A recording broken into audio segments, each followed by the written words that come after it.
ଦେଖ ସାଙ୍ଗମାନେ ମୁଁ ଗୋଟେ ଟ୍ରେଡ୍ ନେଇଥିଲି।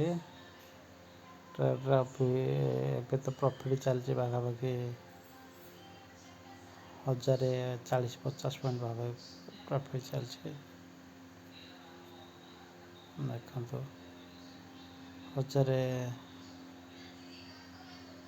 1100 ପଏଣ୍ଟ ସମଥିଙ୍ଗ ପ୍ରଫିଟ୍ ହେଇଗଲା। ଚାର୍ଟରେ ଯାଇ ଦେଖିବା କେତେ ଖସିବ କି ଏଇଠି ଥବ ଏତିକି ଆସୁଛି, ଏଇଠୁ ପୁଣି ଉପରକୁ ପଳାଉଛି, ଏ ଟାଇପ୍ର ହେଉଛି। ତେଣୁକରି ଏଇଠୁ ବାହାରି ପଡ଼ିବାଟା ହିଁ ବହୁତ ଭଲ ହେବ। ଦେଖନ୍ତୁ ମୁଁ ତ ନେଇଛି,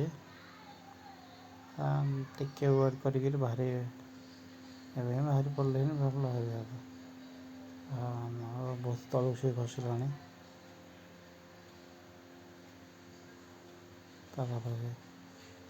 ପାଖାପାଖି 1200 ପଏଣ୍ଟ ପରେ ମୋତେ ମିଳିଲାଣି। ଦେଖିବା କେତେ ମିଳିପାରିବ, ଘଣ୍ଟାଏ କ୍ୟାଣ୍ଡେଲ୍ ଦେଖିଲେ ଧରା ପଡ଼ିବ ବୋଧେ। ନାଇଁ ସମାନ ଦେଖନ୍ତୁ, ସମାନ ଆସିବା ତଳକୁ ଖସିପାରେ କିମ୍ବା ନା ପାରେ। ସେଠି ତଳକୁ ତ ଖସିବାର ଲାଗିଲାଣି। ସମାନ ଟଚ୍ କଲା, ଯଦି ଖସିବ ଆହୁରି 200-300 ପଏଣ୍ଟ ଖସି ଯାଇପାରେ। ଠିକ୍ ହେଲା, 1400 ପଏଣ୍ଟ ପରେ ମୋତେ ମିଳିଲାଣି। ଠିକ୍ ଅଛି, ଏଇଠୁ ହିଁ ମୁଁ ଆହୁରି ମିଳିବ ଯାହା ଲାଗୁଛି 600 ହେଲେ ଏଇଟା ଗୋଟେ 200-300 ପଏଣ୍ଟ, କିନ୍ତୁ ଏଇଠୁ ବାହାରିବା ହିଁ ଭଲ ହେବ। 1400 ପଏଣ୍ଟ ମୋତେ ମିଳିସାରିଲାଣି।